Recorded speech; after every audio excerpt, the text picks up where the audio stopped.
जितने आदिवासी हैं वो भाजपा के विरोध में खड़े हो जाएंगे, तो उनको भटकाएंगे कैसे, उनका ध्यान कैसे भटकाएंगे? तो धर्मांतरण का मामला लगा दो, तो मानव तस्करी का मामला लगा दो, तो ईसाई समाज के किसी व्यक्ति पे और किसी चीज का आरोप लगा दो, और आदिवासियों को धर्म के नाम पे क्या कर दो, उनको बांट दो। आपको और हमको यह समझना है कि ये जो भारतीय जनता पार्टी कर रही है, ये जो विष्णु देव साय की सरकार में हो रहा है, ये विशुद्ध राजनीति है। इसका हिंदू धर्म से कोई लेना देना नहीं है, इसका ईसाइयों से कोई लेना देना नहीं है। इनको अपनी कुर्सी और सत्ता बचानी है, इसलिए ये आपको और हमको लड़वाना चाहते हैं। साथियों,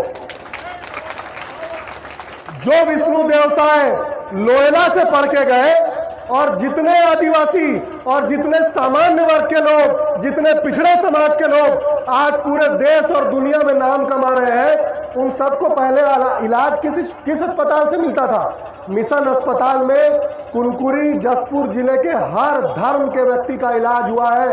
कोई नहीं कह सकता कि किसी के घर का बच्चा हुआ नहीं हुआ, कि कोई एक्सीडेंट हुआ तो उसको बचाया नहीं गया, कोई मर रहा था तो उसकी जान बचाई नहीं गई। और आप क्या कर रहे हो? आप राजनीति के लिए मिशन के अस्पताल को, मिशन के स्कूल को टारगेट कर रहे हो। क्यों कर रहे हो? क्योंकि आपको अपनी सत्ता और कुर्सी बचानी है। पर मैं पूछना चाहता हूं इस सरकार से कि 2025 आने के बाद भी आप एक बढ़िया स्कूल नहीं बना सकते, आप एक बढ़िया अस्पताल नहीं खोल सकते, तो जो लोग समाज में सेवा का काम कर रहे हैं उनको टारगेट क्यों कर रहे हैं? अगर आपको प्रतिस्पर्धा करनी है तो आप एक बढ़िया स्कूल खोलिए, आप एक बढ़िया अस्पताल बनाइए, लोगों को उनकी बुनियादी सुविधाएं उपलब्ध कराइए। लेकिन ये काम इनसे नहीं होगा, क्योंकि उसमें मेहनत लगती है, क्योंकि उसमें सेवा लगता है, क्योंकि उसमें भावना लगती है, और वो भाजपा और आरएसएस के पास नहीं है। ये जो घटना अभी हुई जिसमें 2 ननों को मानव तस्करी और धर्मांतरण के आरोप में गिरफ्तार किया गया ना, उनको छुटवाने के लिए या ये बताने के लिए ये आरोप फर्जी है। चलिए, मैं तो कांग्रेस पार्टी का सदस्य हूं, नगर का अध्यक्ष हूं, तो ये मुझे बोल सकते हैं कि तुम कांग्रेसी हो, आपको बोल सकते हैं कि तुम कांग्रेसी हो। लेकिन उनको बचाने और छुटाने के लिए, दिखाने के लिए केरल के भाजपा का अध्यक्ष छत्तीसगढ़ क्या करने आया था? क्यों आया था? छत्तीसगढ़ के मुख्यमंत्री और गृह मंत्री ने धर्मांतरण और मानव तस्करी का आरोप लगाया, और केरल का भाजपा का अध्यक्ष और भाजपा का उपाध्यक्ष ये कह रहा है कि ये आरोप क्या है? फर्जी है। आपको समझ में आया ऐसा क्यों हुआ? पार्टी तो एक ही है, भारतीय जनता पार्टी, इनका राष्ट्रीय अध्यक्ष भी एक ही है, जेपी नड्डा। फिर छत्तीसगढ़ की भाजपा और केरल की भाजपा के बयानों में अंतर क्यों है? मैं बताता हूं क्यों है। जसपुर जिले में भाजपा हिंदू और ईसाइयों को लड़वाना चाहती है, और केरल में भाजपा ईसाइयों की पार्टी बनके वहां उनको मुसलमानों से लड़वाना चाहती है। तो केरल में भाजपा ईसाइयों के साथ दिखना चाहती है, और जसपुर में भाजपा ईसाइयों का विरोध करती है। मैं आपको ये बात इसलिए बता रहा हूं क्योंकि इसके केंद्र में विशुद्ध राजनीति है। जिससे भी भारतीय जनता पार्टी की सरकार बनती हो, जिससे भी भाजपा को राजनीति में फायदा होता हो, ये हर वो काम करने को तैयार है। इनको किसी बात की कोई शर्म नहीं है।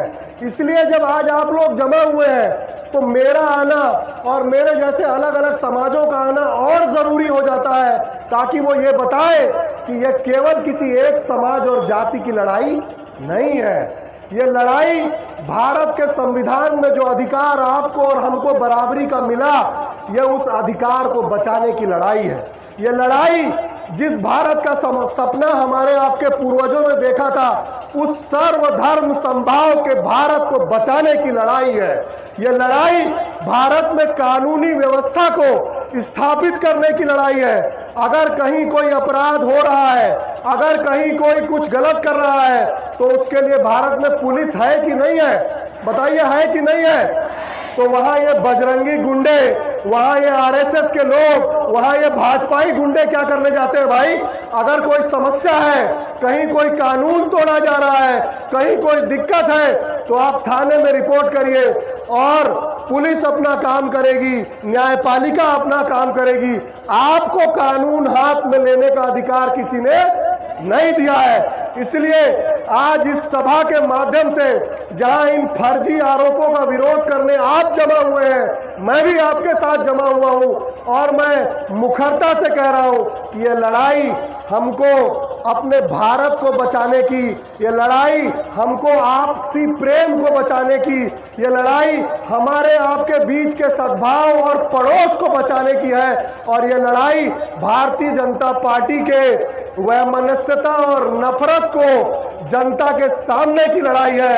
ये लड़ाई नफरत के इस बाजार में मोहब्बत का दुकान खोलने की लड़ाई है साथियों।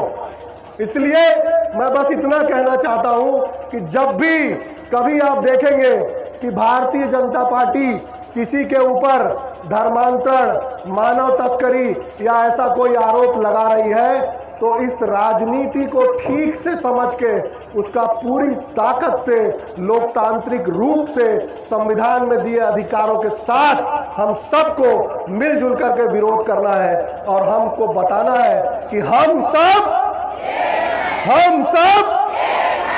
आवाज दो, आवाज दो, भारत माता की। बहुत बहुत धन्यवाद साथियों।